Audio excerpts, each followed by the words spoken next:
Você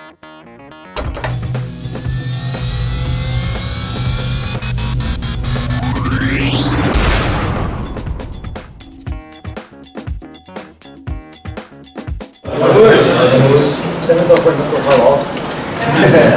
Está estranho, né, pessoal? Não trouxe nada de falar, vai vir aqui conversar um pouquinho, né? Sobre futebol, não trouxe nada, não trouxe nada. Até porque também preciso de tempo preparado na regular para isso. Mas futebol é conversar, falar. Experiência que nós temos, que nós vivemos. São muitos anos, já tenho 67 de idade, eu tenho 14 anos de futebol. Muito tempo vivendo essa coisa. E tenho brigado bastante para que essa nossa essência do futebol ela não se acabe.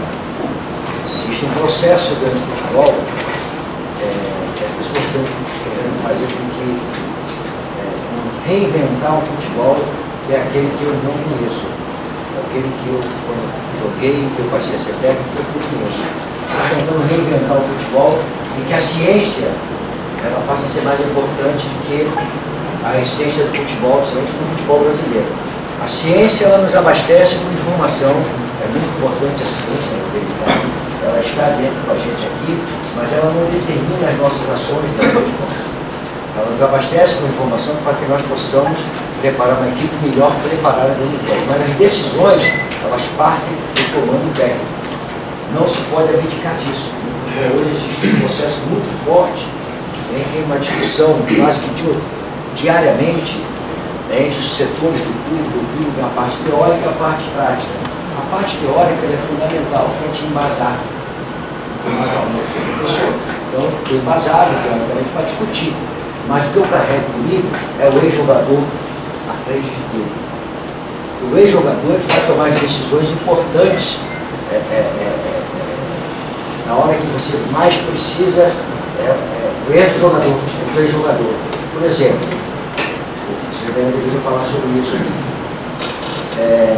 O fisiologista chegar para mim e falar que o meu jogador não vai entrar em campo.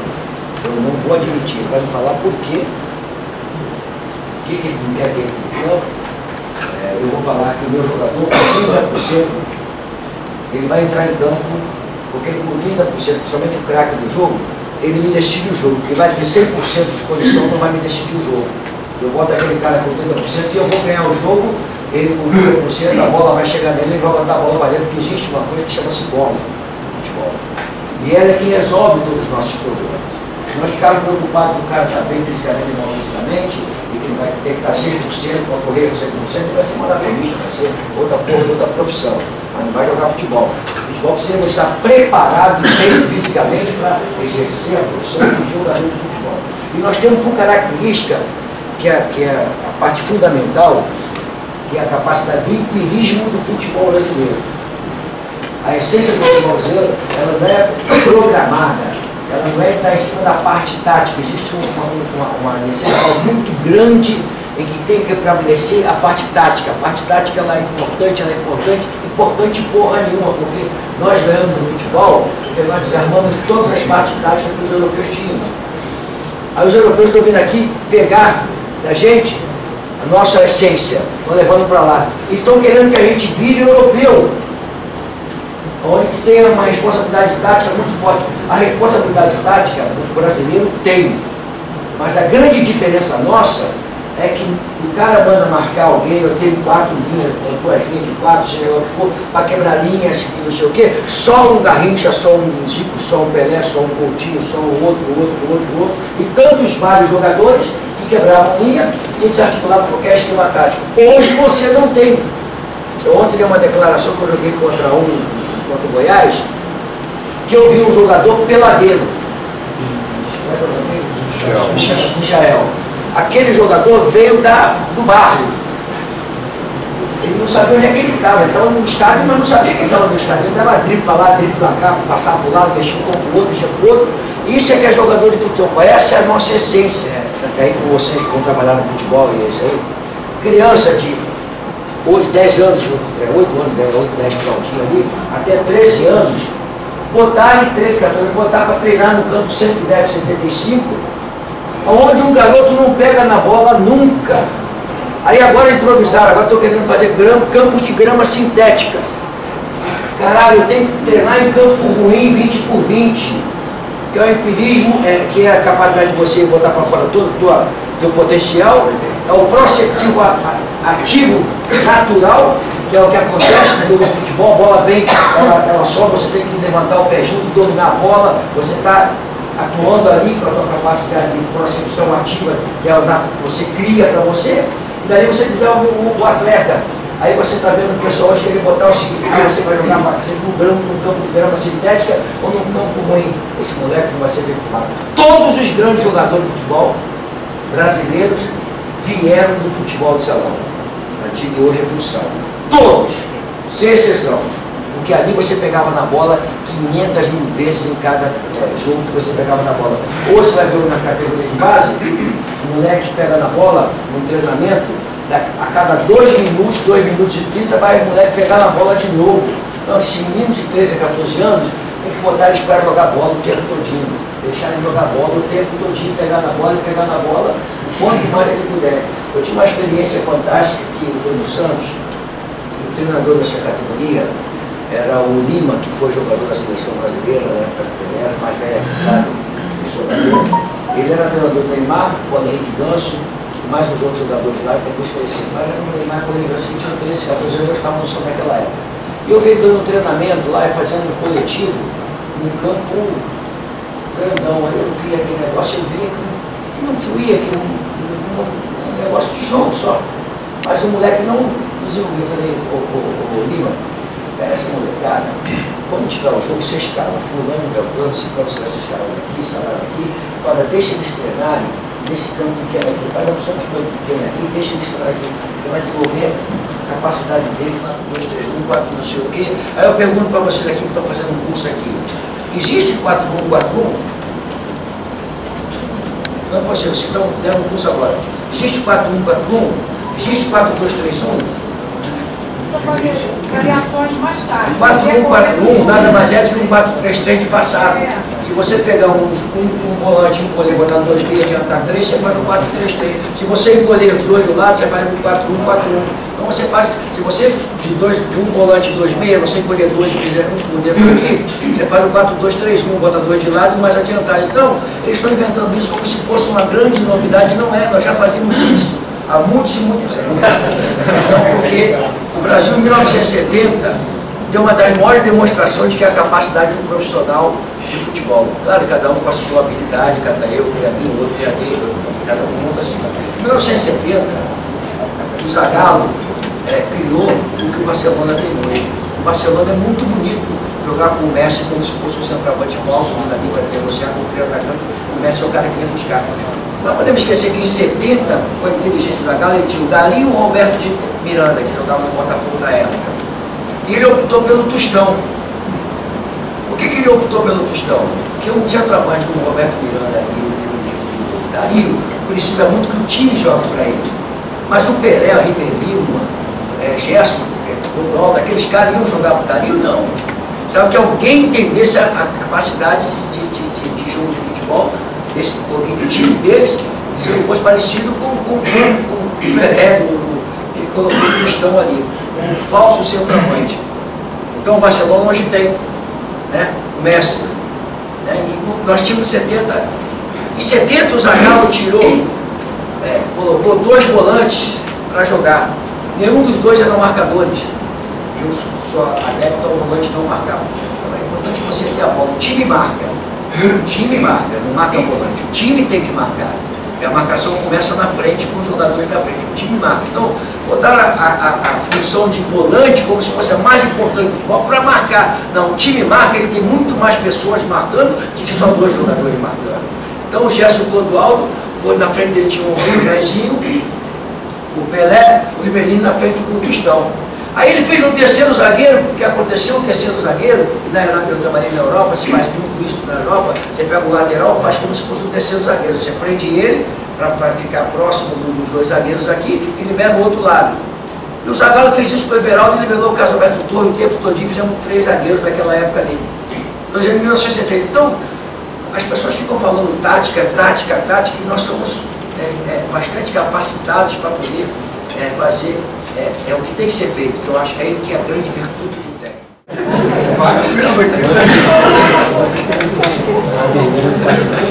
Pessoal, boa noite. É um prazer muito grande vir aqui. E por um instante eu tive assim um retrospecto da minha vida quando eu me formei há 46 anos.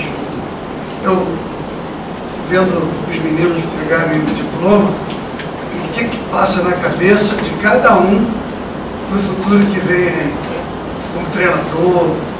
Aqui, basicamente, treinador, né? Não tem preparador físico. E eu também estava inseguro, pobre, a gente vem de família pobre, de lugares assim distantes. Eu sou de Campo Grande, Vanderlei é de Timbaia. Ele conta que ele andava 3, 4 horas para chegar no Flamengo para treinar. Andava a pé, pegava um ônibus, pegava um trem, pronto. É assim que começa a carreira. Aí eu não era do futebol. Eu estava formando em educação física e dando aula numa faculdade de economia, de educação física. Eu estou contando isso porque o Humberto me pediu para contar do início da carreira e como é que as coisas acontecem. Aí eu não imaginava, o futebol não estava na minha vida. E eu fui fazer um curso de 15 dias em Volta Redonda, já havia concluído aqui no Rio o meu curso, a minha formação. Aí eu peguei do orelhão para casa e meu pai falou, olha, o presidente do Campo Grande esteve aqui e quer você de preparador físico. Eu falei, faz de conta que você não falou comigo. Eu não quero saber de futebol, não sei nada. Mas na semana seguinte eu vou na faculdade da aula, ele me encontra e vamos lá, vamos pegar esse negócio. Eu falei, mas eu não sei nada, eu vou passar vergonha. E fui dar aula o treino. Assumi o Campo Grande, comecei a trabalhar e a coisa foi fluindo. 2 anos depois, eu já estava na seleção de júnior.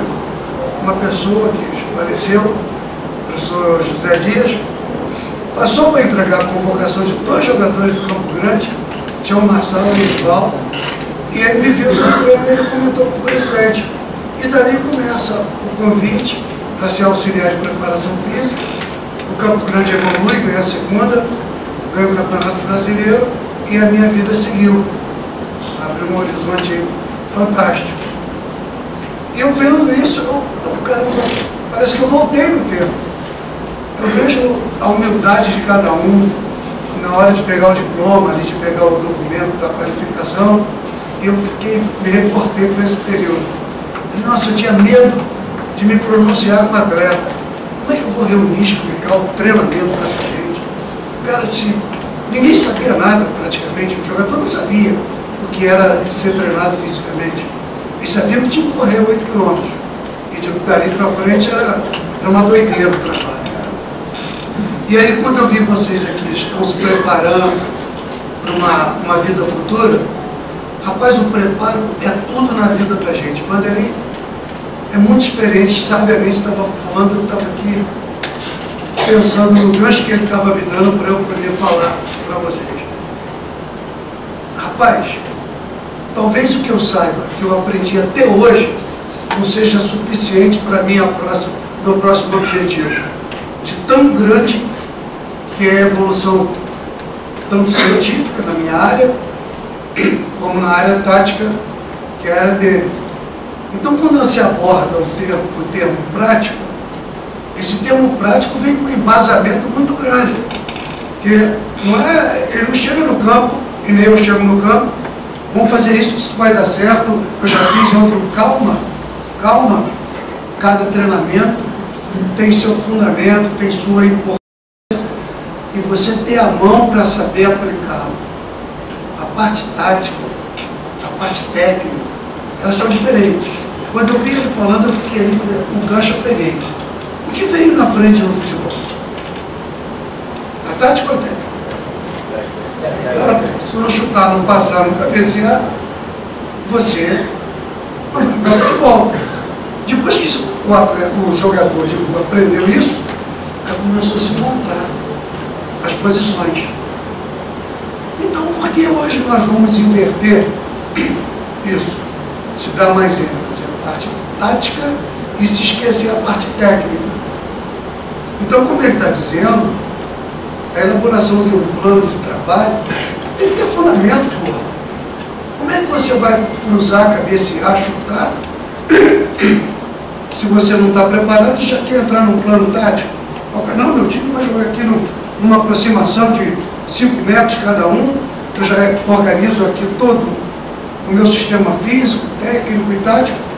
Aí é a orientação, onde ficou. Cruzamento do chute, ele orientou aqui como se faz um cruzamento. Conversando com o Jorginho, lateral direito, um dia desses nós fomos almoçar, e ele foi um jogador com 16 anos, 17, seleção, Vasco. Ele falou, professor, quando a bola chegava para mim, eu colocava no fundo, eu já vinha correndo e olhando o que meu centroavante, meu atacante estava definindo. Se eu ia cruzar forte, se eu ia dar uma cavadinha ou se eu ia meter embaixo. Esse discernimento pertence a todos. Evidentemente que o Vanderlei, com toda a capacidade e experiência, ele chega lá e fala, meu filho, vamos fazer as 3. Quando estiver muito no fundo, próximo da pequena área, toca para trás. Quando estiver mais para dentro, dá uma cavadinha no segundo que vai entrar alguém.